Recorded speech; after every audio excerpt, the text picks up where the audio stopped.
Many of us know the name Amelia Earhart, and most who are familiar almost immediately think about her tragic disappearance along with navigator Fred Noonan. The defining image of Amelia as an aviation pioneer lives beyond her death as a perennial reminder to all those willing to push through their own personal barriers and dream big, beyond anything ever dreamed before. This is her legacy. We are here tonight to talk about the life of this amazing woman and the inspiration she continues to have in our world today. Amelia was born on July 24, 1897 in Atchison, Kansas. She was the second child of Samuel Stanton Earhart and Amelia Otis, but the eldest of the children as the first child was a stillborn. She was followed 2 years later by her younger sister Grace, who was often the Tonto to Amelia's Lone Ranger, so to speak. The two shared many adventures together over the course of their childhood, adventures that often led to Amelia's portrayal as a tomboy, climbing trees, catching all sorts of bugs, and always yearning for new thrills. At an early age, Amelia developed an adamant love of reading, and learning too, and for all of the first year of her education, she was homeschooled at her grandmother's estate in Atchison until entering public school at the age of 12. Amelia and her sister experienced many trials and tribulations, their father having issues with employment and alcohol abuse, but the two both persevered. And adolescent Amelia kept a scrapbook of successful women in a male-dominated world in fields such as law, medicine, film direction, and more. On December 28, 1920, Amelia visited her first airfield along with her father in Long Beach, where she would experience her first flight and the catalyst for all the dreams she would eventually achieve. It was after this moment Amelia would say she was destined to fly. She had her first flying lesson January 3rd, 1921, where she was introduced to Anita Snook, a fellow female aviation pioneer that would take Amelia's ambitions to new heights. Despite health and financial issues that would stall Amelia's ambitions temporarily, Earhart was destined to take to the skies, and upon meeting her future husband, G.E. Putnam, her future as America's aviation sweetheart was secured. Inspired by Charles Lindbergh's solo Atlantic crossing, Earhart planned her own flight and was the first woman to successfully cross the Atlantic as a passenger, much to Amelia's dismay. The following year, Amelia began to spend a great deal of time with G.E. Putnam, who quickly fell in love with Earhart. After 6 requests, Amelia finally agreed to marry her longtime publicist, and the two were wed on February 7, 1931. But Amelia was always hesitant to get married, fearing she would lose her independence as a female flyer. And shortly after her and Putnam tied the knot, Amelia began to plan her solo transatlantic flight, something that had not been attempted since Lindbergh's success in 1927. Amelia would again cross the Atlantic in 1932, this time as a solo female pilot, setting another world record as she successfully landed in Northern Ireland. This was followed by an amorous public media campaign that successfully placed Earhart in the ranks as the world's preeminent Queen of the Skies, as the papers later dubbed her. Of course, there were other female pilots on the scene, but Amelia's star outshined them all due to the hard work and successful campaigning by Putnam and herself. It was after this achievement that Amelia set her sights on going around the world, the ultimate aviation challenge, and Amelia's way to further prove to herself that she was a free bird soaring amongst the world's skylines. In 1937, with the help of Putnam, Amelia developed a flourishing relationship with Purdue University, the school that would eventually finance her very own Lockheed Electra aircraft, fully equipped for a flight around the globe. After several years of preparation, Amelia and her navigator Fred Noonan prepared for their circumnavigation feat. They took off from Oakland, California on March 17th, making their first leg to Honolulu. However, after this first successful step, their takeoff from Honolulu failed, and Amelia's Lockheed Electra was sent skidding down the runway, damaging the craft and forcing Earhart and Noonan to start from scratch. After additional funding was secured and the aircraft was repaired, Earhart and Noonan reversed their flight path, making Honolulu their final stop rather than their first. And so on June 1st, 1937, they took off from Miami, traveling through all the places Amelia had dreamed of since she was a little girl, through South America and Africa, soaring over the remote wonders of the world, and finally arriving in Lae, New Guinea on June 29th. Amelia and Fred were now on the final leg of their record-breaking journey. However, this is where their story goes dark. Departing from Lae on July 2nd, 1937, Amelia Earhart and Fred Noonan disappeared over the Pacific Ocean without a trace. Join us on Into the Portal for a special interview with Chris Williamson from the Chasing Earhart podcast as we discuss her mysterious disappearance and the legacy of Amelia Earhart.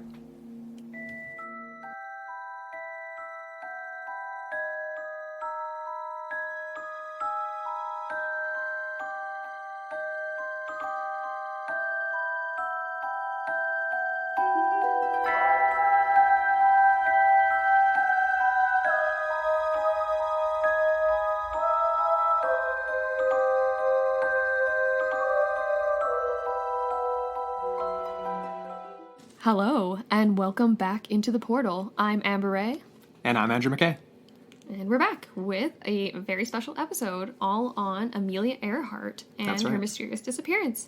And we have a special guest, don't we, Andrew? We do indeed. Mm-hmm. We had to reach out for an expert opinion on a lot of this stuff because it's just one of those stories where there's so much information and there's so much to sift through that we couldn't just do it alone. We couldn't just do it ourselves. So there's an amazing show called Chasing Earhart that is dedicated to this story. And we have the man, the myth, the legend himself. Indeed. Chris from the Chasing Earhart podcast. How's it going, man? It's going well. I wouldn't go all that far into it, but it's going very well. I wouldn't call myself a legend by any stretch of the imagination, but I'm honored to be here with both of you tonight. No, we're stoked to have you on. Oh man, yeah. We've been looking forward to this for a while now, so it's a privilege to have you on the show. So thanks for making some time to come on. My pleasure. So we wanted to kick this off by just giving you an opportunity to tell our listeners about yourself and your background and about the show.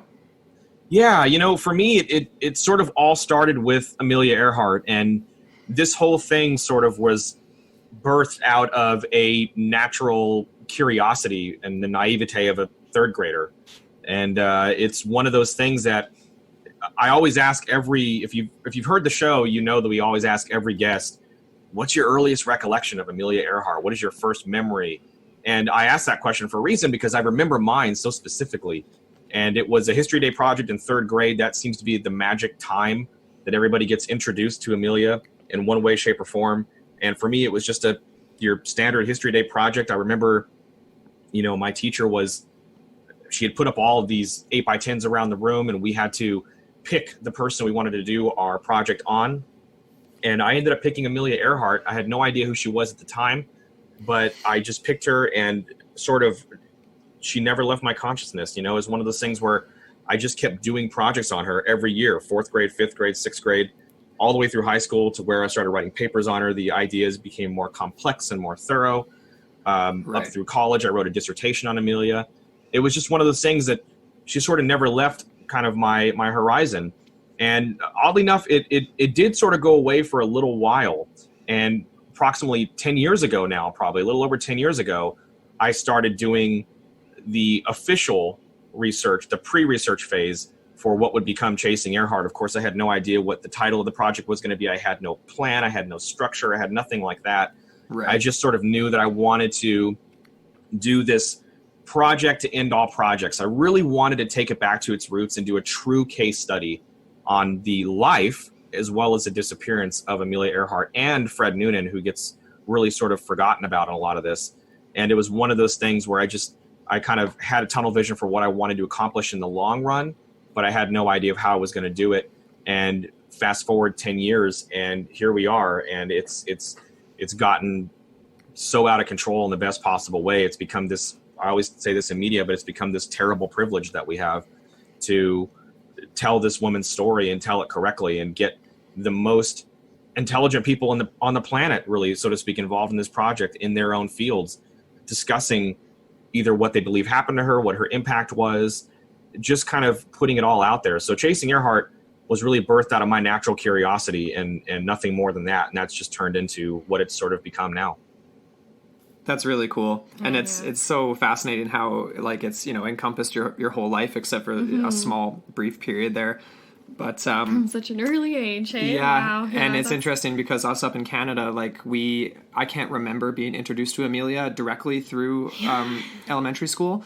There was definitely books and things like that, and we knew who she was, but it wasn't a direct It was part of our more education. like national for us, obviously. Of She course. was an American sweetheart, that type of thing. So Yeah, so it's been interesting for us now, later in life, obviously, looking into Amelia and her past and everything, the whole story. Yeah. And it's just, Really digging into it. we've both like gotten a little bit emotional for sure. Like, even though obviously we don't know her, never knew her, have never known any of the family, nothing, but it's just one of those such things. a compelling story, really. Like, It actually reminds me of one of your latest episodes, Chris, where you had Scott and Forrest from Astonishing Legends on there. And one of the things that Scott made a point of that really stuck out to me was the idea that we sort of create our own mythologies of things. And with Amelia's story, I feel like that's definitely the case. You know, people want a definitive end, and they want that end to be, within their mythology of her story, I guess.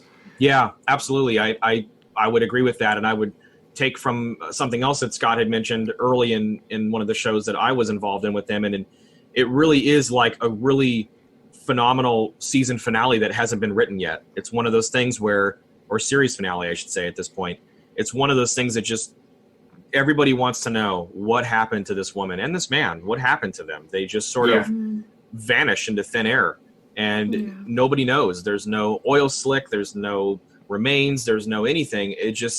They just vanished off the face of the earth. And this woman was arguably the single most famous woman on the planet at the time that she disappeared, doing a worldwide circumnavigational stunt flight that she was doing that was very well publicized. It was her last hurrah. It was her swan song, so to speak, for long distance stunt flying, at least according to her. And she just disappeared. She disappeared so close to the end goal. And I think that's another sort of part of the heartbreak, is that, she didn't, and it would have been equally as heartbreaking if they only made it a quarter of the way, but she made it over 3/4 of the way. They were en route home. They had Howland, and after Howland, they were flying back to Hawaii, and after Hawaii, they were flying back to Oakland, and that was it. So they were really close, and to make it as close as you can to something like that, and to fall just short, I think it adds to the tragedy that Amber was talking about. Yeah, it really I agree does, with that for yes. sure. It definitely amplifies it being so close. It's we were talking about this earlier today.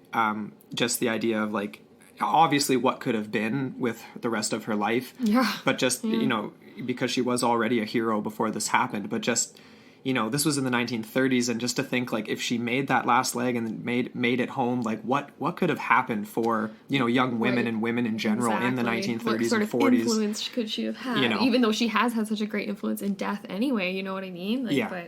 Yeah, for sure. Definitely. Yeah, it's one of our favorite questions to speculate on, and we ask that question of a lot of our guests. What would she have done if she had made the world flight and actually come home?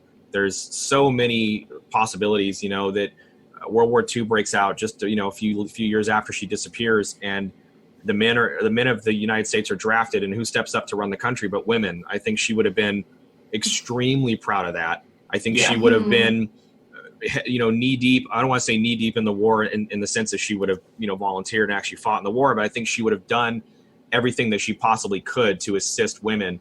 I think that the birth of the Wasps, which are a legendary team of women pilots, I think she would have been maybe involved in helping them train with flying, maybe helping them get promoted, maybe just help them promote the women's cause. There's no telling how deep her roots would have ran or gone or extended to with Purdue. She had just started with Purdue, and she was enjoying a really good relationship. That relationship with Purdue was really blossoming, so much so that they financed her Lockheed Electra. Right. And I think, who knows, she might have become a full-fledged part of that university afterwards and just lectured and taught. And who knows the amount of lives that she would have continued to shape if she had made it back. There was always a lot of rumor and innuendo about her opening up a flight school, and, Amelia Earhart Flight School, and Fred Noonan was looking at opening up a navigation school. And that's partly one of the reasons why he went on the world flight with Amelia and stuck with her till the very end. So yeah, we could go on all night about what could have happened if she had made it back. And I think it's one of those really interesting questions to speculate on.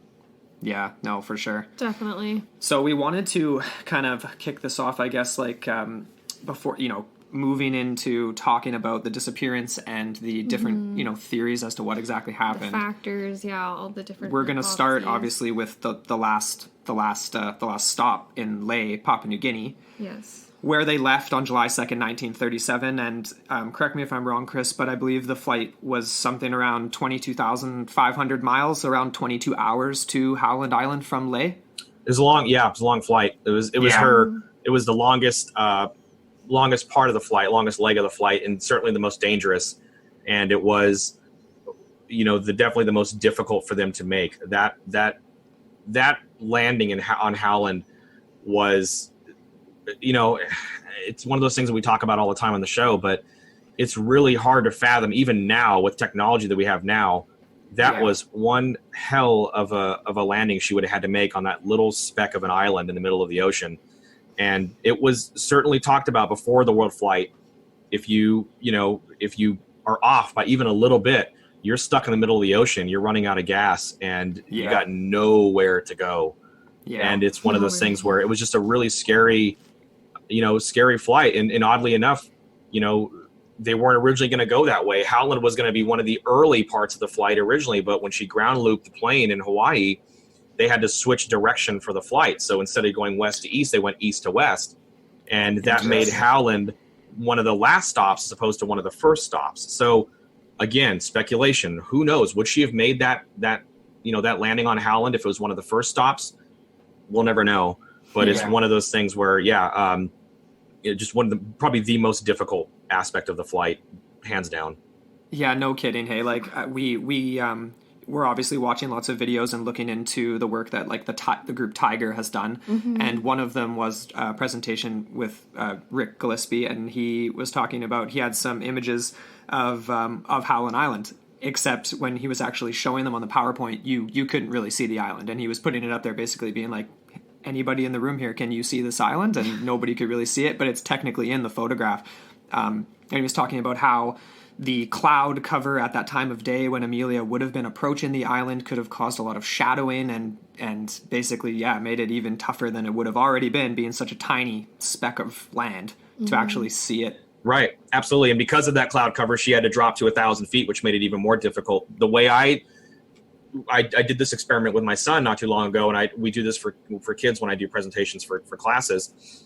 And you can do this yourself. It's kind of an interesting thing. If you really want to get an idea of what she was up against, you go outside, you take a pen with you or a pencil, you lay that pencil on the ground, and you walk 3 houses down, and you lay your head flat on the cement, and you tell me if you can see that pencil. And then you walk 3 blocks down and see if you can see that pencil. And that 3-block radius, that's about what she was looking at for Howland. It was almost impossible. So if she didn't have the cloud cover to deal with, and even the cloud cover has been speculated, don't get me wrong, it's not something that a lot of our guests would argue that it was crystal clear, and that was the case. But if you're going with the fact that the cloud cover was in fact there, then, if she would have been at 10,000 feet or 12,000 feet, it would have still been difficult, but it would have been much, much easier to locate Howland, especially with the world's greatest navigator on board, than it would have been if you were at 1,000 feet under the cloud cover where your navigator couldn't navigate and you have to just rely on your eyesight, which would have been, it's an impossibility at that point. Right. And I get, sorry, and that's dead reckoning, right? Like when you're flying low and trying to actually spot stuff. Okay. Or referencing a map to what you see physically. Right, like on the what ground. You can actually physically see, and like, holy moly, would that ever be tough? Even in a, yeah. Yeah, and there's the whole questions having to do with were they able to navigate properly? Was there something to do with that missing antenna on the belly of the plane that might have factored into that? So that's something we wanted to ask you, Chris, because we watched the last clip, that short video clip of the plane taking off. And that's obviously the last anyone saw of the plane. And there's sort of this debate as to whether or not, when it was being taxied out, there was clearly the underbelly antenna there. It was visible, yes. And then when it was actually on the runway in position to take off, it was no longer visible. And so there's this idea that it was not there when they took off. So what would the implications of that be, and what are your thoughts on that? Well, the trailing antenna on the 10E was... So it was installed to communicate on a 500 kilohertz signal. So in 1937, this was sort of the international distress frequency. It was employed aboard ships since the early days of radio, and consequently was adopted to aircraft shortly after that. And it's a low frequency. So 500 kilohertz is a low frequency, and it has a very long wavelength. So long wavelengths require long antennas, and they require that for effective transmission. And the trailing antenna on the Electra, if I'm not mistaken, could have been extended to approximately 250 feet. I might be off a little bit on that. So it was a very long antenna, and it had the ability to have a very long reach for communication for the Itasca, which is the Coast Guard cutter Itasca was stationed off Howland Island specifically for Earhart. So when she was coming in, if she would have had that 500 kilohertz antenna, if she would have had that trailing antenna, she would have been able to communicate them much further out. It would have been a much stronger signal. It's speculation. We don't know if she would have been able to communicate with them, better in the sense that they could have heard each other loud and clear, and they could have communicated, and they could have got a better fix on her. That's sort of up for debate, and I can promise you that's been debated a lot. Yeah. But it's one of those things where the antenna had huge implications because she didn't have the purpose. She didn't have the trailing antenna. So because of the lack of the trailing antenna, she was out that wavelength, and she was out that extension that she could have had coming into Howland. So I think not having that antenna was very hurtful for them. Right. Could that have possibly been some sort of oversight? What were the protocols for the sort of pre-flight inspection and things like that? I'm assuming it was Fred and Amelia that were obviously doing the pre-flight inspections themselves. But I mean, it just seems it's just so unfortunate / bizarre that would get oversight. missed. Yeah. I mean, it's one of those things, and the removal of the trailing antenna was actually done. A lot of people think it was actually done, right there in Leh, but it was actually done a lot sooner or a lot earlier than that. It was actually done after the Luke field crash in Hawaii. That's when she wrecked the plane. When she wrecked the plane, the trailing wire insulation was crushed, and you can see photos of the airplane in Burbank on the 20th of May of 1937. That's the day after the repairs were completed. They show no trailing wire in the tail or on the belly. And a letter that was written to Fred Gerner in 1982, they had alleged that the trailing wire insulation was left abroad, but it wasn't hooked up. So all we can say for sure is that there was no evidence of the antenna visible externally when the airplane emerged from the repair shop, and that was early on. So we don't know if that's the case. I mean, again, there's so much speculation. It runs rampant through the Earhart case. But her attitude towards radio was roundly criticized, and perhaps rightly so, perhaps not. She really was old school, so she saw it as a luxury, not a necessity. And if you read her own account of the world flight, it was published in when it was edited in her last book, which ended up being The Last Flight. It's hard to find any specific instance where she successfully used the aircraft's radio equipment for either voice or for DF or anything like that. It was one of those things that she just, I don't want to say she wasn't a fan of, but she preferred her navigator. She said in interviews, when they asked her about the radio and the Morse code and all that stuff, I brought the world's best navigator with me to ensure that I would be safe and that we would make it. And she relied 100% on Fred Noonan and his ability. And I got to tell you, if you're going to do a world flight at that time in that day and age, that Fred Noonan is the man you want to have in the aircraft with you. He was the greatest on the planet at that point. There was no question. And as far as what happened in Leh, I've read letters from Harry Balfour, who wrote to Leo Bellarts, who was a guest on our show. We did an Icon episode with him, and he talked about it in this episode. They did pre-flight checks. Miss Earhart was in charge of everything. Everything was okayed by her.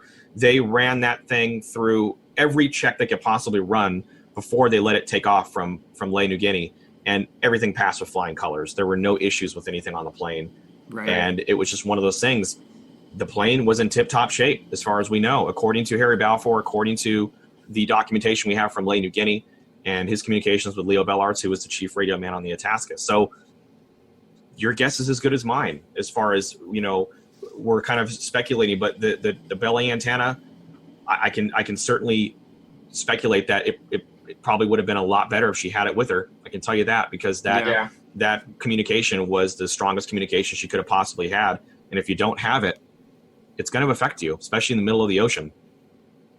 Yeah, and when you need to have, that sort of two-way communication with Howland, I guess if you needed the extra assistance landing. I mean, you can't see it.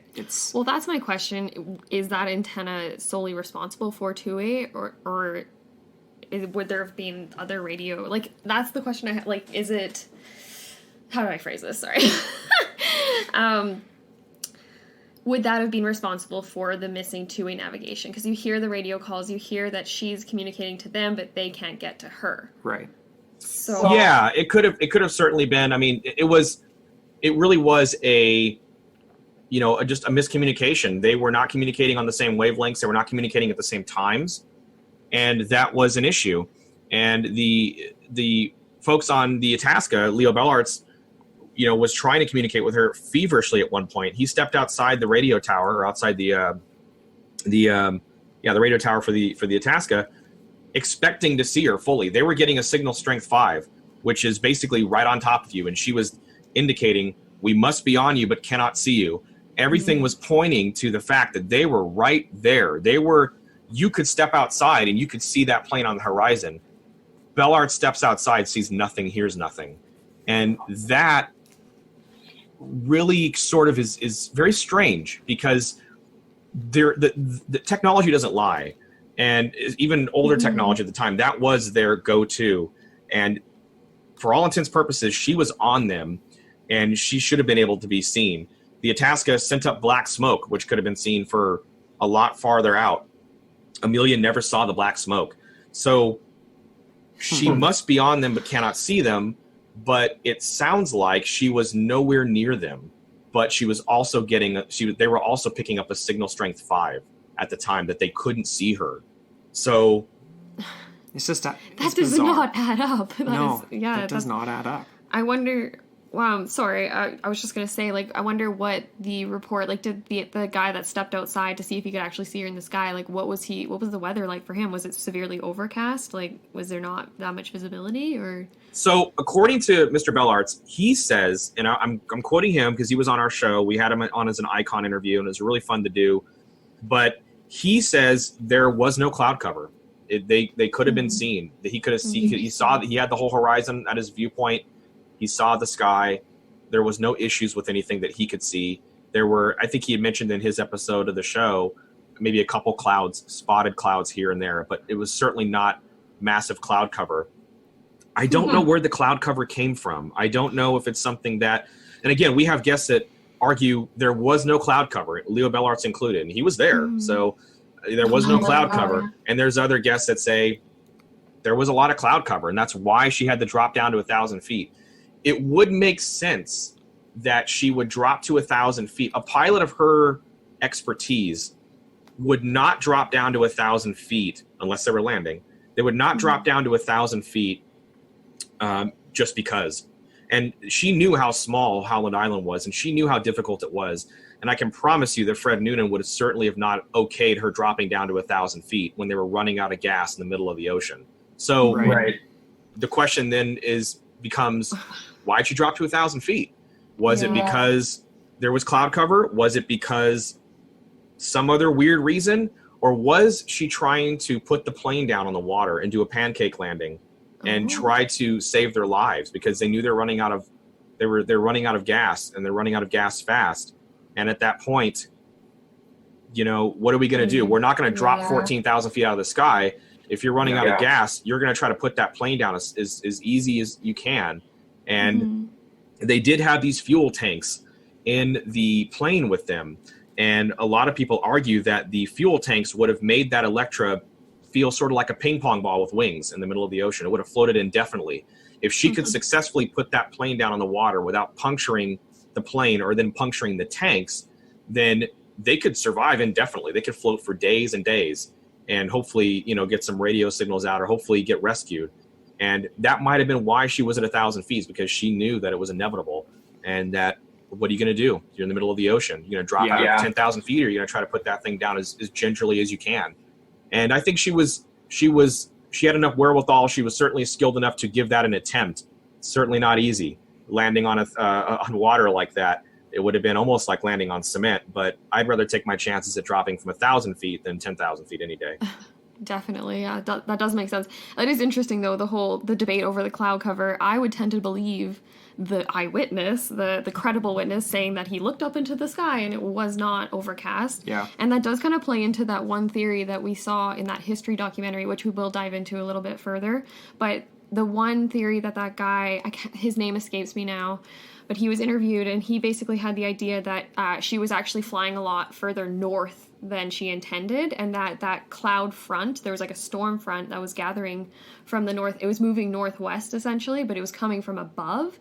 So perhaps maybe she was a lot further north, and then maybe when she turned back, she was going into Japanese controlled territory instead of her intended Howland Island target. Right. Yeah, that's the idea. The only thing that a lot of people will argue with that is the signal strength 5 is really sort of hard. That was a documented signal strength 5. It was documented by a U.S. Coast Guard cutter, and Chief Radio Man Leo Bellart's was, if you look him up, he's, his credentials are impeccable. He was one of the most knowledgeable radio men, out there. And he knew what he was doing. And if he's saying S5 signal strength, it's difficult to argue that she could have been close to the Marshall Islands with an S5 signal strength. And it's one of those things that can be hard to argue. But then you get into, well, maybe those radio calls that she was saying, we must be on you, all that wasn't real, that it was all pre-recorded. And we've talked to guests that, including Paul Radford Jr., who was one of the most intelligent radio men to ever live. And he firmly believed that the radio calls, all the distress calls that the Itasca were getting, were pre-recorded, and that's why they couldn't communicate with her. And so it's just one of those things. It's like a movie. This thing really is like a film, and it's one of those things where you take any one of these hypotheses and you go at it, and you can be convinced of that hypothesis until you see the next one, and then you're convinced on that one, and it's. That's why our team we're sort of in a very unique position within the Earhart community, and really with anybody who's ever come before this, because we are looking at this as a case study and from a non-biased platform. So because we're doing that, we can sort of present this evidence as clear as we can without any objectionable questioning or anything like that. And we can let the people decide. And it goes back to what Scott was saying, create your own mythology. It's a dangerous thing to do, because you can create your own mythology, but you can then customize it to fit whatever it is you want to believe. Yeah, exactly. Without looking at evidence. Yeah, just tailor whatever evidence you see that fits that, and then just go with it. Yeah. And that's funny you say that, yeah, because getting back to that history doc, there are definitely a few elements of that I feel like parallel the statement you just made, and they were creating their own mythology and trying to slide evidence into places. Not doing your due diligence to make yeah. evidence fit, cutting up the puzzle pieces to make them fit, instead of actually piecing them together, Yeah, those guys. I'm assuming you're referring to the Lost Evidence doc. Yes. Yeah, yes. That most recent one. It's about that. I mean, the Lost Evidence Project is. I think they did a great job on that particular documentary. Look, the Japanese capture hypothesis is the oldest hypothesis out of all of them. Yeah. It's been around since the '60s when Fred Gerner introduced it. He was sort of the pioneer of that hypothesis, and I spoke to Dick Spink, who was sort of the guy who put that all together, and he's going to be with us in Atchison in a couple months, and he was on the show. And he's got, you talk about fuel reports, and you talk about people saying there's no way she could have made it to the Marshall Islands or anywhere near the Marshall Islands, because there's just, the gas wouldn't have worked, and it just, it wouldn't have made sense.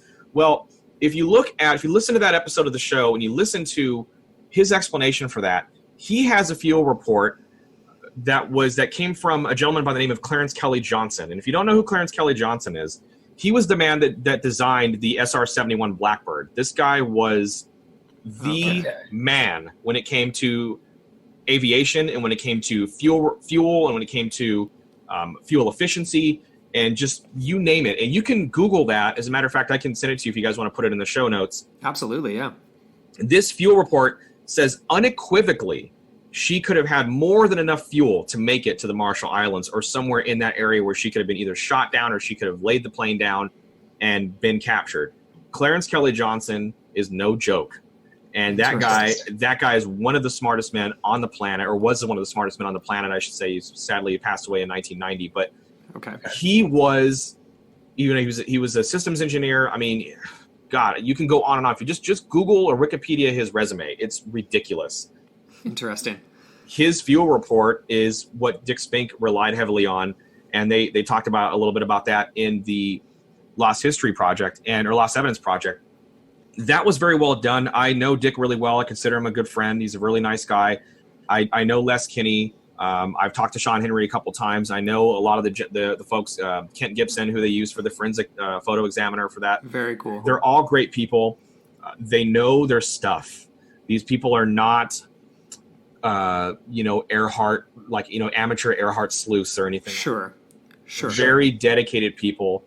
Dick Spink in particular, this story, he says famously, and it's true, he didn't go out looking for the story found him. Yeah. And, this guy, you add up the fuel reports and you add up the stuff they found on Amelia Atoll and you add up all that stuff, and then you add 200 eyewitnesses, including Admiral Chester Nimitz, who is one of them. He's got an entire fleet named after him. He's one of the most respected admirals that's ever lived, that wholeheartedly believe they know.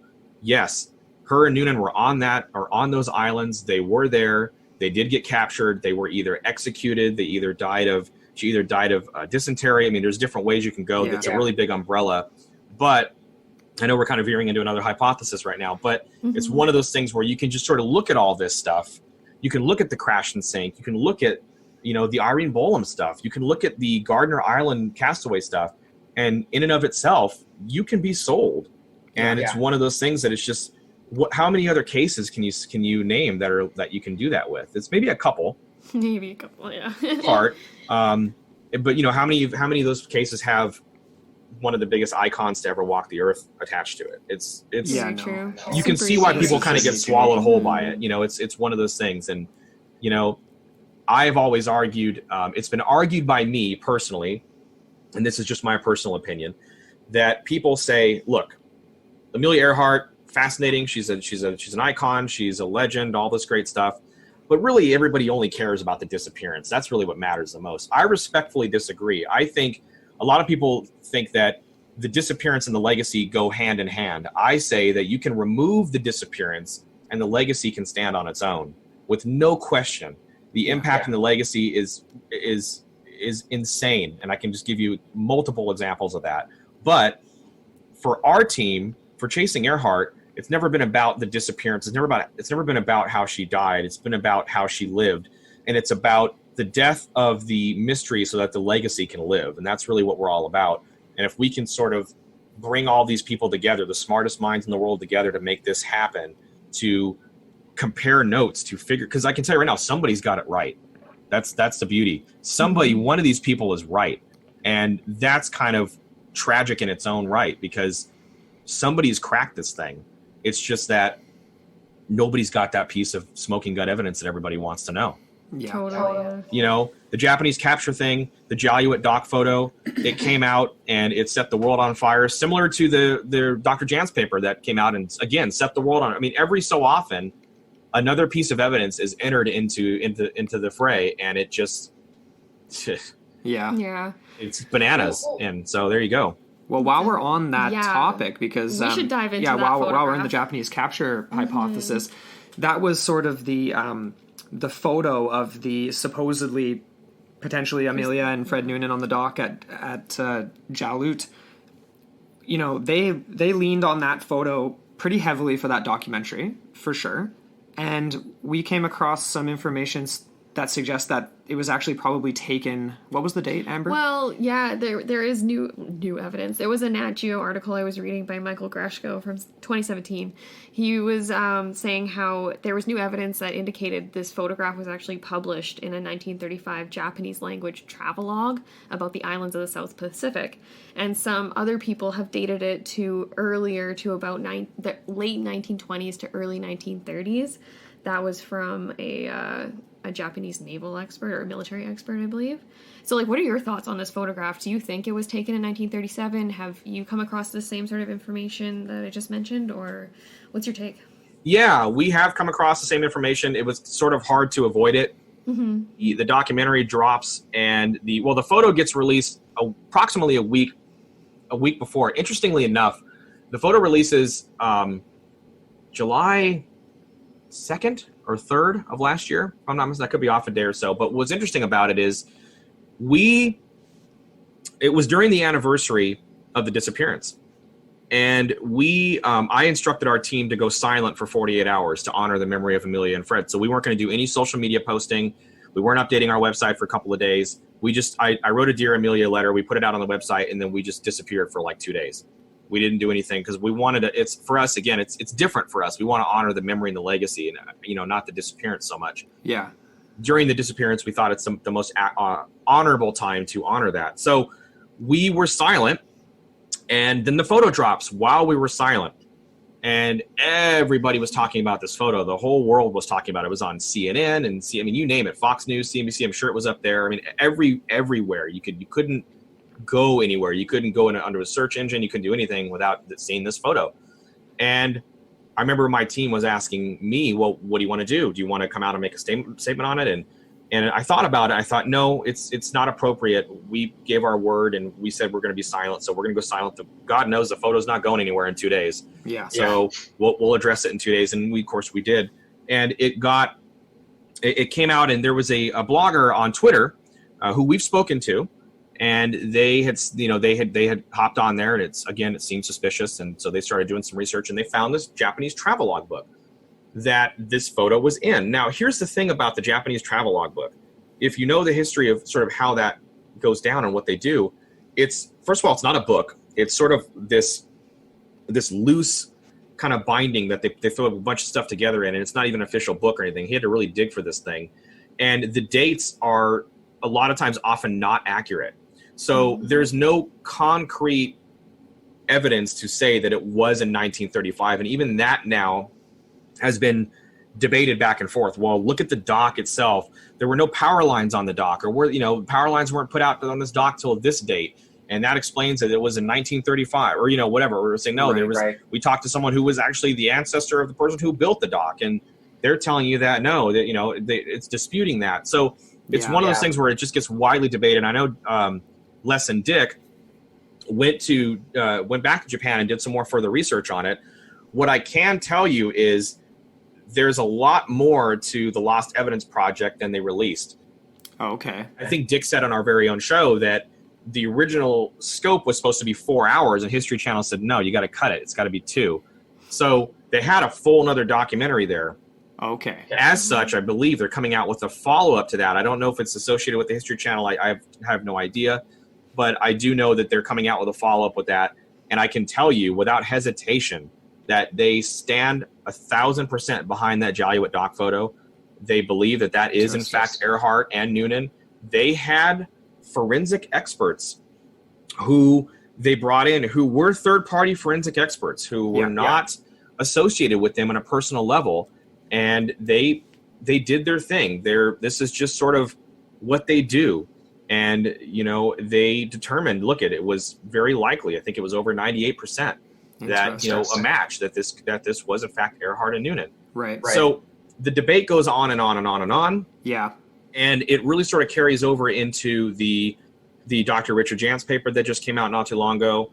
And, the 99% claim on that as well, that it's a 99% accuracy that this was, in fact, Amelia Earhart. That was an incredible claim that got people talking.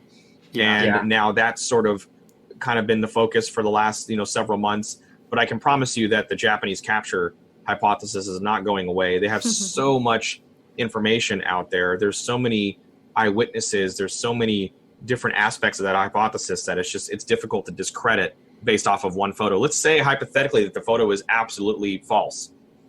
It's hypothesis 101. If a photo is false, let's say we're trying a jury trial case and we have 20 pieces of evidence and one piece gets discredited, do we automatically lose the case based off that one piece? Or do we get to argue the rest of the case? Of course. The same concept here. For sure. Definitely. So it's one of those things where even if we were to say that this photo is absolutely 1,000% false, it might discredit the photo, but it certainly doesn't discredit the case, the Japanese capture hypothesis as a whole. Right. One of those things where, even if the photo gets discredited, it's not the end of the world. And on the flip side of that spectrum, it's, again, if we go back to high school science with this, anybody who took high school science knows, again, hypothesis 101, your job when you're putting out a hypothesis is to prove that the answer you're putting out is the only possible answer. You have to prove your hypothesis wrong, not right. That's the way it works. Right. In this day and age, you have to know that if you put out a photo like that or a piece of video or a documentation or something like that, you're going to have 7 billion people on the planet get to work immediately trying to discredit that. And it's one of those things that maybe they didn't give a lot of thought to. Maybe they didn't have somebody research. I don't know. I'm not familiar with the inner workings of that team and how that worked. But it might have been a mistake on their part for that. But it doesn't discredit the whole hypothesis, not by a long shot. Very, that's fascinating, because obviously, like, when we were looking at that picture, like, for the first time, it was, so exciting, and it still is. I mean, that's interesting what you say, like, that the dates can be obviously not completely accurate in the records kept in that, the Japanese records or whatever. Do you have any information from the Japanese military specifically? Was there ever any like press release or a general that made a statement or anything about this sort of post-war about having Amelia in their capture on Saipan or anything like that?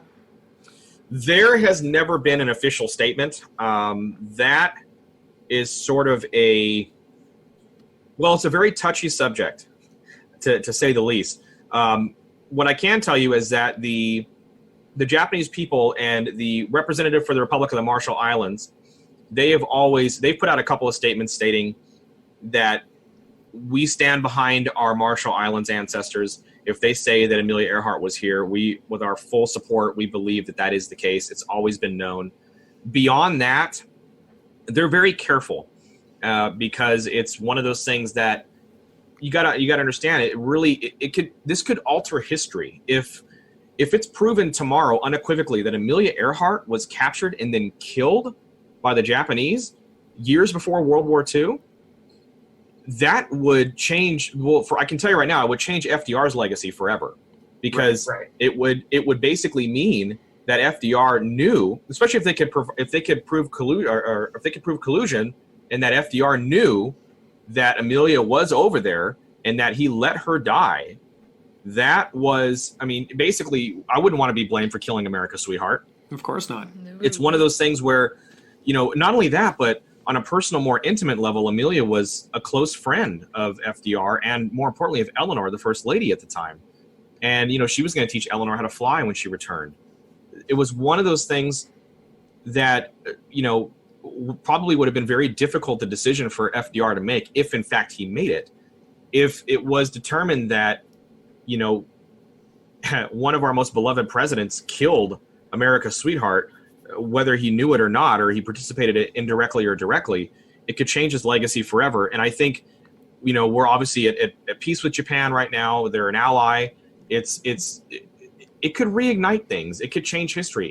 Anytime you rewrite history, especially when you involve different countries and different relations, it's a very touchy subject. And I can tell you, there's been a couple of occasions, and I won't name names, and I really can't, but what I can tell you is that we have reached out to certain aspects of the government and, for different interviews and things, and they are not allowed to speak about Amelia Earhart. Why? I don't know. I can only speculate on that, but we have been told on multiple occasions by multiple branches of the government that, when we go to request specific people to talk about Earhart or to be project guests or things, we can't touch Earhart with a 10-foot pole right now. We just can't. And it's just one of those things, the Archivist of the United States and his office, they received, I can't tell you how many, when they started getting calls from TMZ after the photo was found, they knew they were sort of in over their head. And so it was one of those things where, because, the photo was found in the National Archives, so it's found under their care. Right. It was one of those things where it just got out of control because people really care so much about Earhart. They're so deeply invested in her and in her fate that when anything drops, I mean anything from any camp, regardless if it's Tiger, regardless if it's Japanese capture, people are thirsty for more. And like I said, it's like a series finale that hasn't been written yet. And any little morsel, any little glimpse, any little possibility, it just, people can't handle it. It sets the world on fire. And it's one of those things. But as far as the Republic of the Marshall Islands, as far as Japan, no, there's never been any kind of official statement saying we deny all, involvement. They have, people have asked different officials and they've unofficially said, she was never here, or we have no record of her. I should take that back. They say they have no record of her ever being there. So things like that, but there's never been an official like press release or statement or anything like that. Yeah. Right. Interesting. Mm-hmm. I mean, what could have possibly, if she did end up, let's just say hypothetically she did end up in Saipan and FDR and the American government knew about it, like, do you think that would have just been, obviously this is all speculation, all hypothetical, but it's like, how could you have not figured out a way of negotiating that? I mean, this was still pre-World War II, so it's not, it's not the full out fighting hasn't started yet or anything like that. You'd think that would be something that could be negotiated, especially from Japan's perspective, that, with tensions rising over that time, that could have been some sort of a bargaining chip or something for them.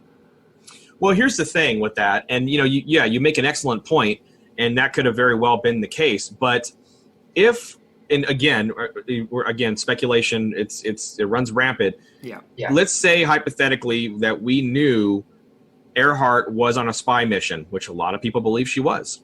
Mm-hmm. They made a movie for it about it, Flight for Freedom. You should look it up. It's really interesting. Right. Okay. There's a lot of rumor and innuendo that George Putnam, Earhart's husband, actually ghost wrote that script. So take that with a grain of salt. Interesting. It's one of those things. Let's say hypothetically that she was a spy. If she was spying for the U.S., if that's something she was doing and they in fact caught her, there would be no negotiation. They would want to kill her. They would want to do what they would want to do with her. And if they, let's say, grabbed her and Noonan and they somehow communicated over to the U.S., look, we got your spy, we got your world famous aviatrix over here. I don't think there's anything that they could have done that they could have given ransom wise. Now, if you follow the Irene Bolam hypothesis, which is very interesting in and of itself, the very thing that you're suggesting indeed did happen, and that's how she made it back, as she was actually extradited with the help of FDR and with the help of her friend Jackie Cochran, who was another very major aviatrix at the time, and it was a dear friend of Earhart.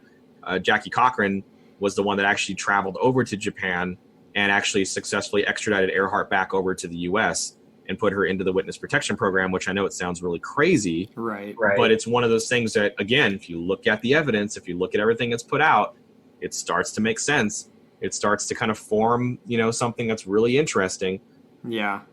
It's one of those things that I think if they had captured her and she was indeed a spy and they did, let's say, see that there were cameras in the belly of the plane or whatever the case was, I think that Japan would not have taken too kindly to that. And I think that they would have wanted to dish out their own brand of punishment. And I think that they would have, maybe they would have kept her. They said, look, you can have her back, but we're going to have her for 5 years. And we're going to keep her in prison. She's going to be punished for what she did. And then she died of dysentery in the prison. Or maybe they didn't realize who they had. Maybe they didn't realize that it was Amelia Earhart, a world famous aviatrix. And maybe they decided to interrogate her and she was very stubborn. Maybe she didn't want to give anything up and they ended up executing her, which a lot of people believe as well. So again, you can what my dad used to say, pigeon walk. You can pigeon walk on this thing and you can just pigeon walk into different areas. And it's one of those things where you just never know. But it's an excellent question. It's something that you can really kind of speculate about really all night. Yeah. It's one of those things where, she could have very well been negotiated. But it really depends on on the situation. It really depends on the demeanor of her captors at that point. Yeah, I guess so. Hey, I mean, there's so many, obviously, yeah, like you just said, like there's so many different subtle variations of how it could go down. We were talking about this yesterday, like if they did know who they had and they executed her and communicated that with the American government, we were talking about how, like, man, that would have been obviously devastating for the U.S. and for Amelia's fans, but it also would have been like some pretty good fodder for a rallying boosting point, morale and justifying the war effort and whatever else moving forward. Obviously, this was pre-World War II. Exactly, but once Pearl Harbor occurred. You'd think it would, I don't know.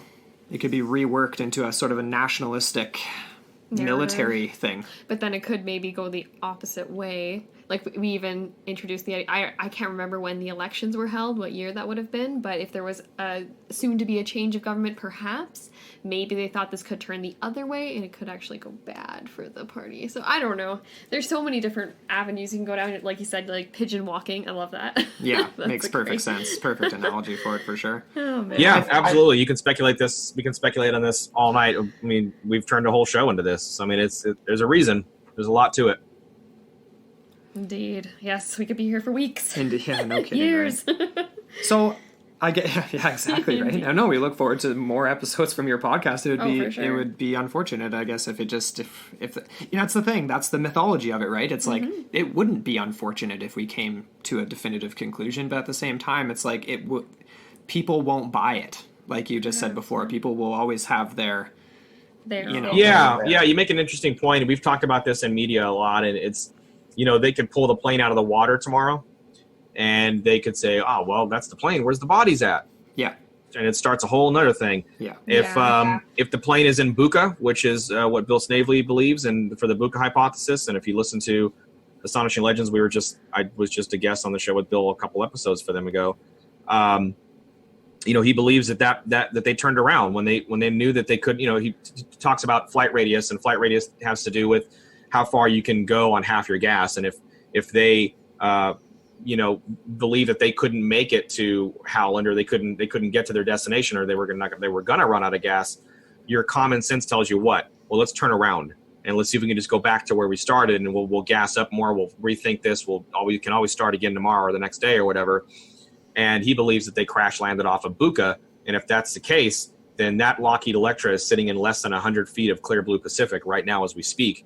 And it's one of those things that can be looked at and can be either dismissed, ruled out, or ruled in. And it's another really interesting hypothesis. So yeah, you could speculate all night. People have not only speculated all night, people have speculated for 30, 40, 50 years on a specific hypothesis. Yeah. And they have gone to their graves believing what they believe. And it's one of those things where, for our team, we want to honor Amelia through their work. We want to honor them, of course, specifically as well. That's why we do these icon episodes with people who are no longer with us. It's a way for us to sort of bring those folks into the forefront of Chasing Earhart alongside all of our current guests, and they can give their opinions in the same way that our current guests do. No, it's really cool. That's really cool. Yeah, really cool. It's a lot of fun to do. Definitely keep the legacy alive. All those people had dedicated so much, hey? Yeah. Yeah. In terms of the mathematics for that, the fuel numbers, like, I can't remember if, like, it was one of your earlier episodes we were interviewing Paul Niquette, and I can't remember if he touched on that idea of turning around, but he was talking about sort of fuel numbers and things like that. But would they have actually had enough to turn around and make it, like, how far back could they have gone? Yeah, it's interesting. They would have. If you listen to Bill Snavely's episode, he breaks down. I won't attempt to break down the fuel and the numbers, because that guy's, he's incredible at what he does. I wouldn't want to make any mistakes. I'd say he would be better to do that. I would say listen to that Astonishing Legends episode, or I think it's episode 5 with us, and also Paul Niquette. I don't think Paul Niquette touched on turning around, but right. He touched on other aspects. To answer your question, yes, they would have had enough time, because Noonan would have said, look, we got to turn around. We're not going to make it. And Earhart would have known that as well. But Noonan would have been the driving force in that. He would have said, look, turn this bird around. Let's go back. Let's regroup. Let's refuel. Let's figure this out. And they would have had enough to get back to Lake New Guinea, except they ran into a lot of not even cloud cover, just really terrible, horrendous storms. And they crash landed off of Buka, which was en route to Lake New Guinea, which would have been en route to, going back to Leh. And yeah, so they would have absolutely had enough fuel to get back to their original launch point with Lake New Guinea, and it just didn't work out. And that's why they ended up in Buka, and that's why the plane may be in Buka. We'll find out. Hopefully, Bill's working on getting some funding together in an expedition for that, and hopefully we'll know if that is in fact her plane. It's certainly worth checking out. Yeah, no doubt. So just to reiterate and be clear, so like that's that recent Google Earth image that surfaced, correct? Well, that's a different one. Okay, sorry, I'm getting confused then. So can you talk a little bit about that? Yeah, so the Buka hypothesis doesn't have a Google Earth image. They actually have actual images. Bill wrote a book called Tracking Amelia Earhart, and it's released from the Paragon Agency not too long ago, actually. And they actually have underwater photos of the plane in coral and everything. So you can see its twin tail, twin engine, all that stuff. Interesting. Really remarkable. And wow. He's got about 10 different points of match on that plane, which is really interesting. And he's very careful, and he's got one of the very best attitudes I've ever encountered in the Earhart community. He's not saying it is her plane. He's just saying, look, this is consistent. We keep hitting all the points we need to hit for this thing to match her plane or be consistent with the plane that she flew. Let's go check this out. Very cool. It would take, I don't know, $80,000 to $100,000 to go investigate that properly, and people have dumped millions of dollars into their searches. Mm-hmm. So it's a really inexpensive, by all accounts, purposes based off the searches. It's really inexpensive to figure this thing out. Now, the one you're referring to is the Arona hypothesis. Okay. Is very similar. Now, Tom Maxwell, if you go back and listen to that episode, it's a Japanese capture episode. Make no mistake about it. He believes that the Japanese did in fact capture Earhart and Noonan, but he believes the only discrepancy is instead of the plane being in the Marshall Islands or being in Saipan, he believes that they put the plane down in Arona, which is like another atoll, it's another lagoon, and it's in that general area, and that they were picked up there, and that the plane still in fact rests in Arona. So similar to Buka, but it ties into, I know it's getting confusing, it ties into the Japanese capture. It's sort of under that umbrella, but Arona is sort of kind of like on the outskirts of that umbrella. He just is stating, look, this plane is in Arona. Let's go check it out. And again, it wouldn't cost a whole lot of money to do that. You'd have to get some clearance and some OKs, but you could rule that in or out pretty easily as well. And is that being pursued then in the near future? As far as I know, as of right now, I don't think it is being pursued. He is sort of the Lone Ranger in that hypothesis. I love him to death. I give him a lot of credit. I think he's done some fantastic work. He's a very smart guy. He's done his homework. He knows what he's doing, but it has not been pursued. Now, I could be wrong. I haven't talked to Tom in about a month or so something might have changed. He's pretty active on Twitter, and he usually posts a lot of the Google Earth stuff. He'll post schematics on Twitter. He'll post stuff like that. He's trying to drum up, I think, some interest in it.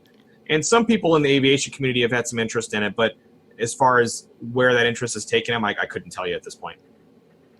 Yeah, well, I'm looking forward to see what comes of that, obviously, and then also the Buka as well, because that's just that's really interesting. I wish I could go. I wish I could be a part of that team. You know what I mean? No kidding. It's generated a lot of interest within the Astonishing Legends fan base has been phenomenal. They've we participate in what I call the talkbacks, which is like an old school word for forums, and now it's Facebook and everything. But right, there's been a lot of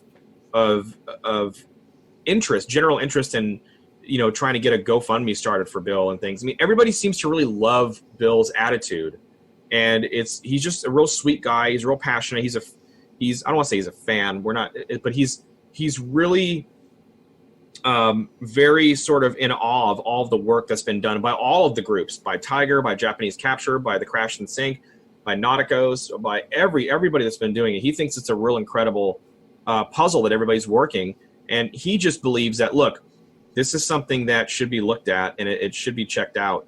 And it turns out that it's consistent on multiple points, and it turns out it's not that expensive to go do. So, the Astonishing Legends fan base has been remarkable there. They've been trying to get a GoFundMe together for him, and that's awesome. Really, awesome. It's really sort of sweet to see that, and I think he's been overwhelmed by that. But we'll see. To be continued for sure.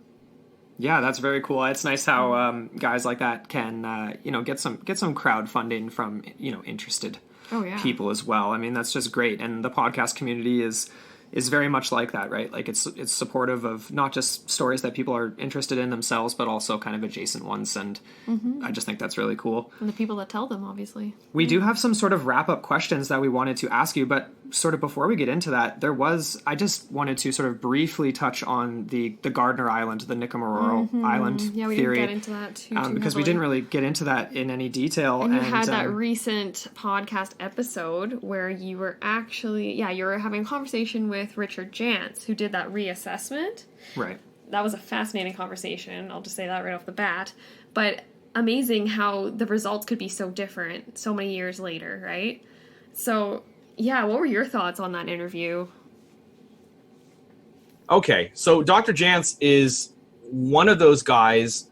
First of all, he was very generous. To give you a little bit of exposition, I reached out to Dr. Jantz about a year ago, and he was in the middle of writing that paper.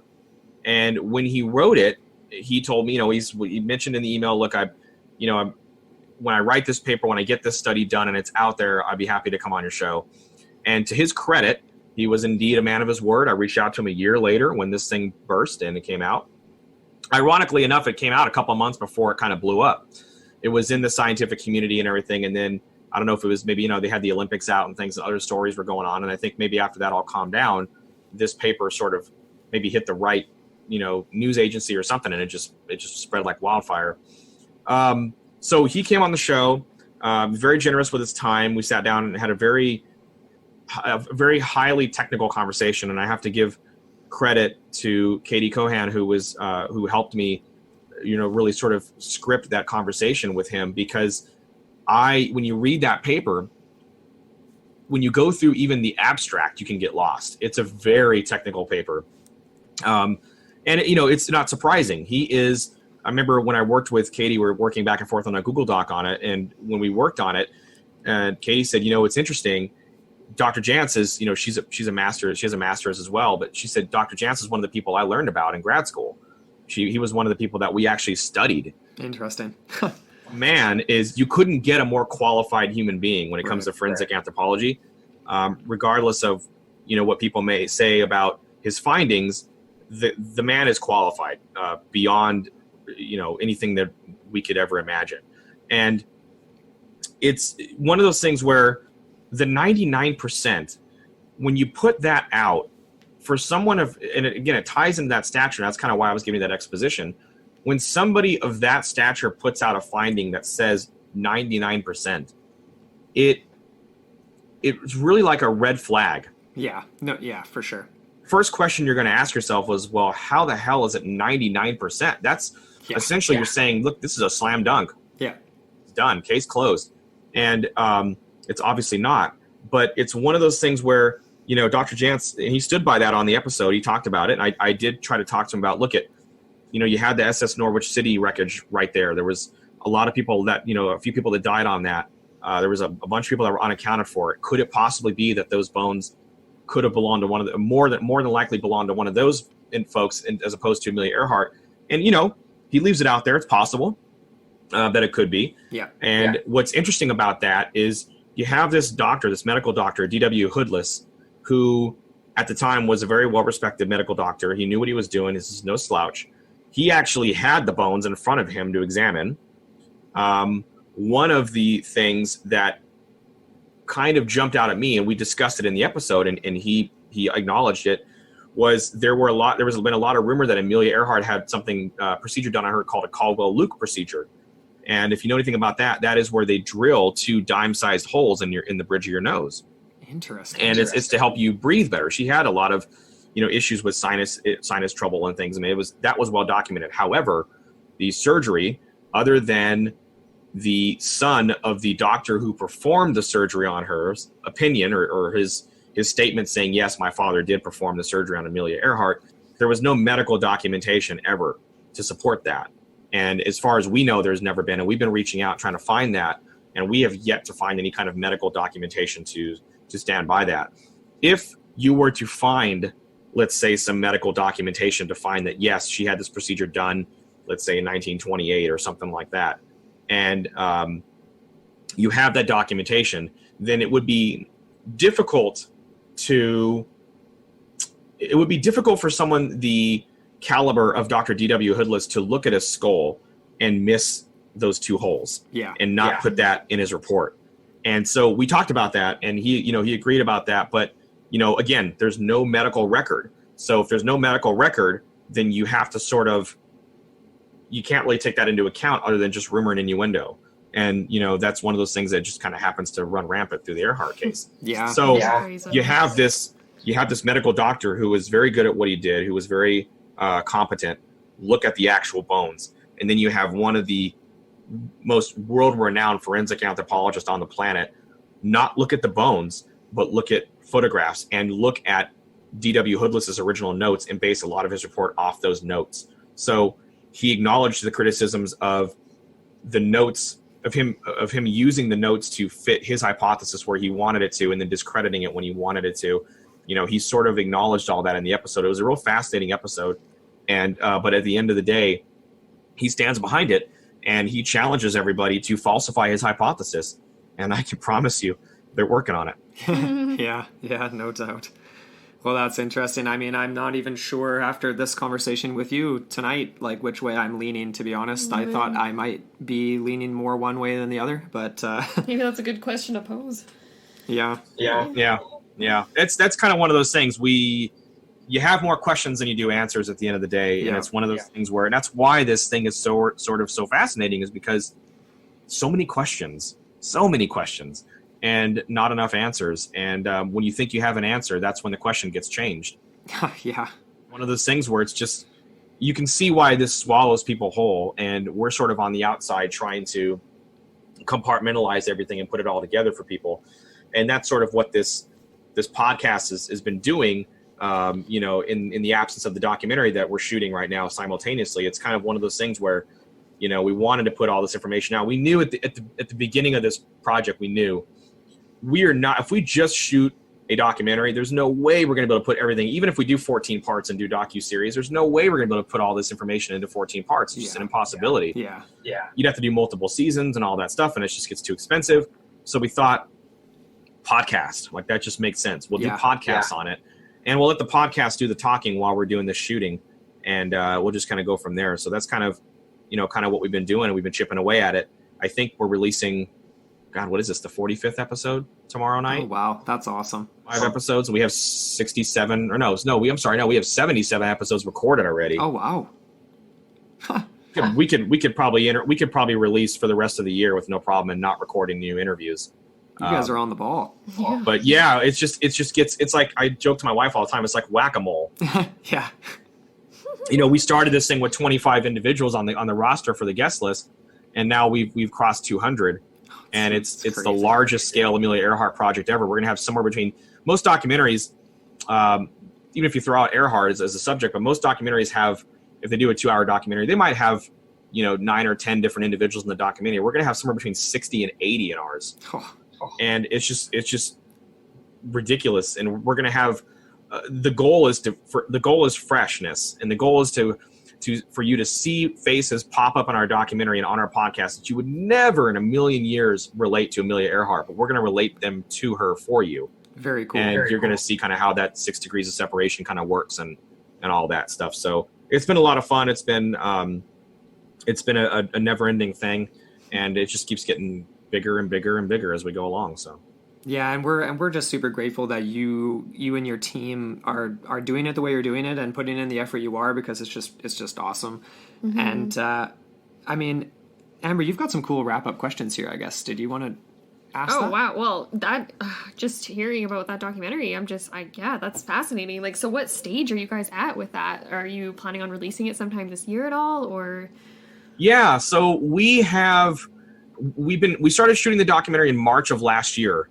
We've got about 200 hours of footage already shot, and we'll probably cross well over into 1,000 hours of footage for the documentary by the time we're done. And we're going to shoot it all the way through next year. The idea is to have the documentary completed by the fall of 2019, and to have it ready to shop for distribution and to get it out there. We've had some interest from PBS and Netflix and Nat Geo as well. And BBC World, but interest in them watching the project closely and actually doing something are two totally different things. So we're just sort of waiting. I would love to see a Netflix release personally. I think that'd be great because you can just binge watch it if you wanted to, or watch it at your leisure. Yeah. But, Netflix is very specific on their specs for shooting in 4K, but they're very specific on their specs as far as the 4K shooting and the audio and all that stuff. So, it's difficult because we're a very small team.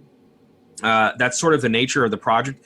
It's sort of kind of ironic that the largest scale Amelia Earhart project ever put out would be also the one that's not funded by any major corporation or anything. We're really a grassroots project. Yeah.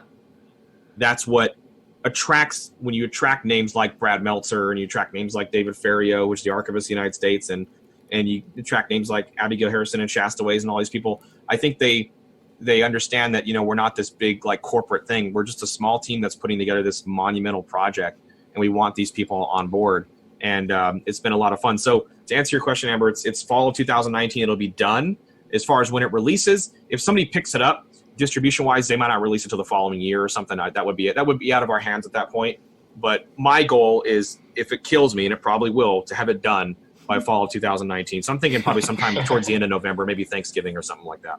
That's really exciting. Yeah, that's great, man. That's very cool. I mean, Really we're gonna have to fake our IP address to watch it on Netflix up here in Canada, but that's okay. We'll figure it out. Sounds good. Well, I guess we're kind of coming down to the end here. We wanted to sort of wrap up by, I guess, asking you sort of this concluding question. What have you come across that's sort of struck you as the most convincing sort of theory or piece of evidence that's really stuck out to you during this project? It's difficult because it's a difficult question for me to answer because we're so early in the project, believe it or not. Sure. We've got a year of the documentary to shoot, and we still got all these podcasts we got to put out.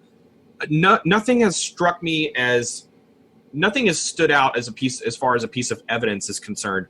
What stood out for me is really the little stories. It's what stood out for me is the impact and the legacy. I knew the impact and legacy was big before we started this, don't get me wrong, but we have little 9-year-old girls come up to us in full-blown cosplay when we're out shooting as Amelia Earhart. It's awesome.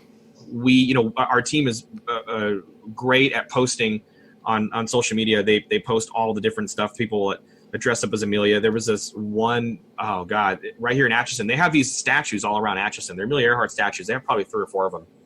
And there's one in the in Town Square here in Atchison, a few blocks from our house here. And there's a photo of this little girl that has her Amelia Earhart hat and goggles on. And she's got her hands on the statue and she's looking up at Amelia and she's got this huge smile on her face. Oh, I know. I remember when you guys posted that picture. It's a great picture. It was posted by I think her name is Katie Mangelsdorf.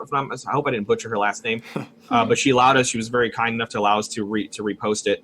And at the end of the day, man, that's what this is all about. Oh yeah. It doesn't matter who finds her. It doesn't matter who cracks this case.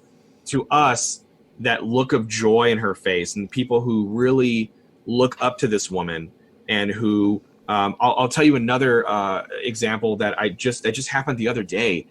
They have the Amelia Earhart Birthplace Museum here in Atchison. We have a really good relationship with them.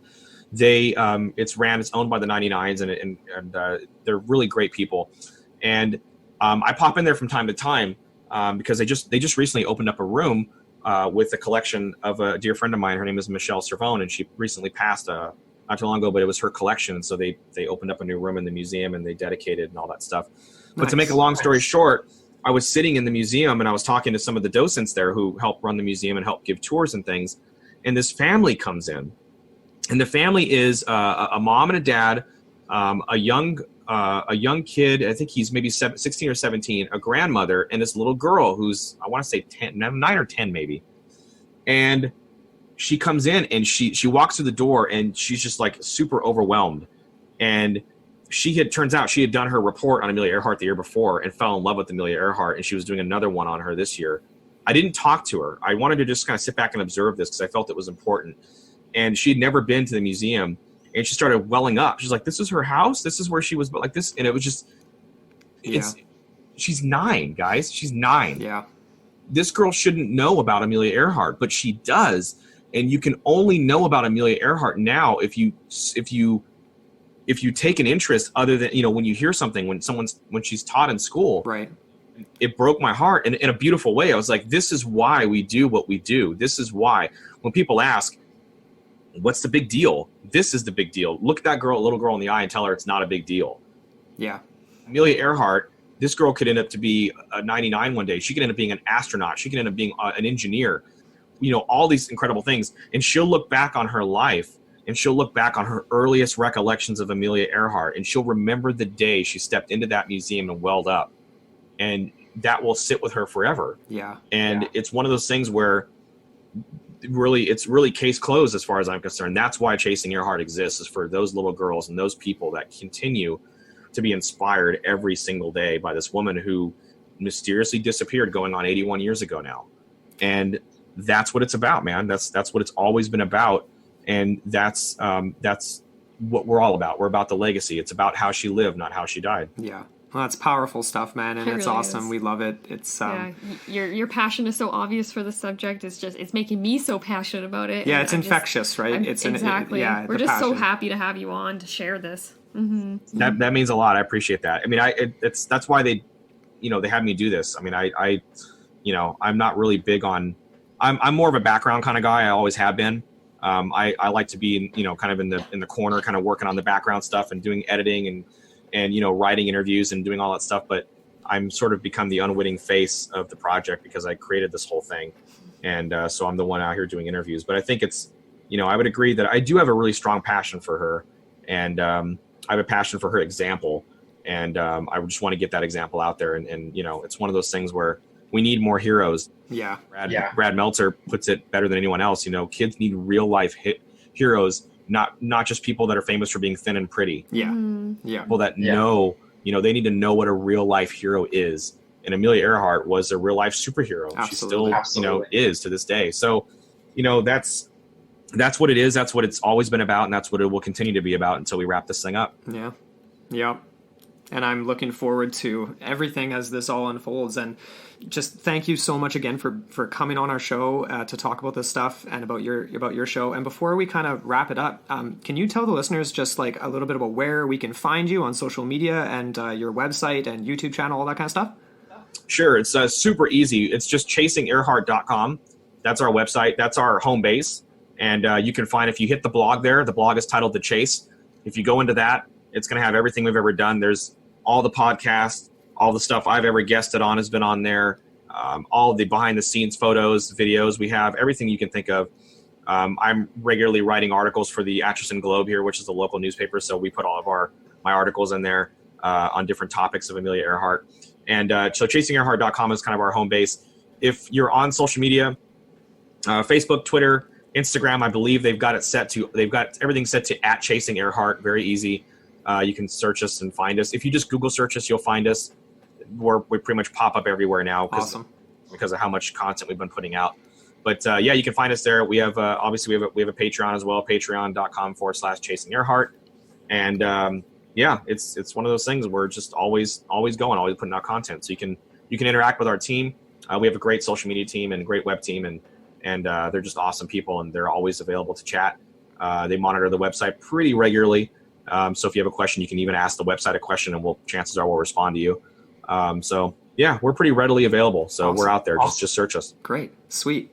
Well, this has been a blast, and we look forward to doing this again in the near future as this story unfolds. Mm-hmm. We would love to connect again. Absolutely. It's been my pleasure. Thanks for having me on. All right, Chris, we'll talk again soon. Cheers. Well, that was a really, really awesome interview. I think probably our best yet, and the most interesting, and that was great. It was. And Chris, he really brings his passion to the forefront, and Chasing Earhart is they're just really dedicated and just a really great crew of people. Yeah, and definitely. Yeah, and they're definitely highlighting this story. Yeah. In a way that I think is very respectful and appropriate. Well, it's interesting you said that, like you let that word slip out, because it does have this overarching sort of negative tone to it, not in the sense that it's just a sad story, Mm-hmm. Even when I was doing the intro, when we were doing our reading for the intro for this episode, like I got a little choked up, and I don't know, Mm-hmm. it's a story that really, tugs my heartstrings more than I'd ever thought it would, especially Mm-hmm. after talking to Chris. Really, yeah. And, it's really special, and it's so cool to hear about the ongoing things and how it's still just this ongoing thing with new developments all the time. Yeah, changing interpretations and new developments that still have yet to be looked at. That Google Earth image and those different locations that people are exploring. Different spots. It's so we'll probably end up doing a follow-up with Chris. Yeah. Maybe sometime next year, depending on what kind of developments come up. But it's really exciting to hear about his documentary coming out. Absolutely. That's going to be really, really cool. Yeah, can't wait for that. So what did you think was what was your standout, most interesting thing about the interview, or about what we kind of uncovered? Well, there was so much. I really enjoyed the conversation about the Nick and Moreau bones. Right. I think something that really, really stood out to me, though, was the mention of the idea that the last heard recordings from Amelia's plane could have potentially been pre-recorded. Right. And we didn't really press him on that too heavily. Yeah, we kind of we didn't touch on that I much. just feel as though you can go down so many different avenues with that, and different levels of conspiracy potentially. I don't know. And so that's something that I would like to follow up with. Absolutely. And then there was the other thing he kind of said too, when they ask questions and when they dig deeper, oftentimes they get met with people saying, we can't talk about that. And that in and of itself obviously just breeds the idea of conspiracy. I mean, if you can't talk about something that's supposed to be either an issue you don't have any information on, well, kind of proves that you do have some information about it, right? Or it's a sensitive issue, and why is it a sensitive issue? Right, yeah, exactly. It's more than just a typical disappearance, right? Right. So yeah, no, that's really interesting. For me, it was because we watched a few different documentaries before we did this episode, and one of them was that most recent History Channel one, and he had actually spoken to a bunch of the people involved, and that was where they really were focusing on that Jalut Atoll photograph, and that's really fascinating that the dates could be off from the report, that when it was found in that sort of Japanese history catalog type thing, that it may not have been dated correctly. And that's crazy, because it could either be the best piece of evidence yet or a completely useless piece of evidence. Yeah, or non-evidence. Right? Just a photo of the Jalut Atoll. Just a photo, but some scenic tourists, or not even tourists, they look pretty.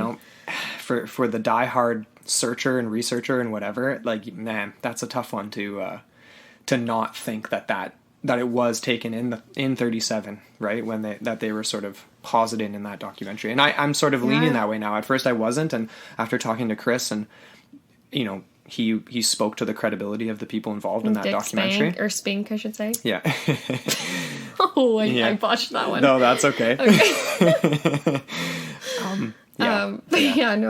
It is a very concerted effort, and I understand that they are constrained by the television format, right? When they're going and doing all this hard work, and then ultimately, like you said earlier, it's a lot of it is made for TV and made for entertainment. Yeah. And I hope that they felt like it was justified representation of their research, and I really hope that they end up doing a part 2.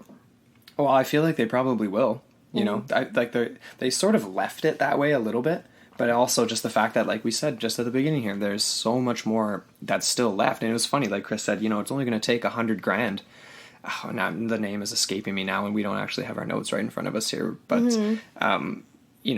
some of these last loose ends to tie up aren't exactly like multi-million-dollar expeditions or anything like that. So hopefully it gets to, hopefully people get to it and we can find out. Yeah. So, indeed. Before we wrap this up, we wanted to let you guys know again that we have launched our Patreon. And we have our welcome video on our Facebook, as well as obviously on our Patreon page. So it's patreon.com/into the portal. And we would just love for you guys to come check it out. We've got some really awesome stuff on there for bonus features. And we love creating content, and so we've got some really cool stuff in the works that's going to be going up on there. We've got our first patron at the mini episode level, so that's going to be coming down the pipe really soon here, and so we're really excited about that. Yep. So we'd love to have you guys on board. So go check it out and let us know what you think about what you would like to have or see or whatever. We'd love to have your input for sure. Oh, definitely. New topics for future episodes. Yeah, whatever it may be. Definitely. Yep. Merch ideas, stickers, if you want whatever. You want an Into the Portal something different, like, yeah, no, any feedback is awesome. So once again, thank you so much for listening to this episode, and until next week. Until next week.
This was a podcast from the Podfix Network. You can check out more shows like it at podfixnetwork.com.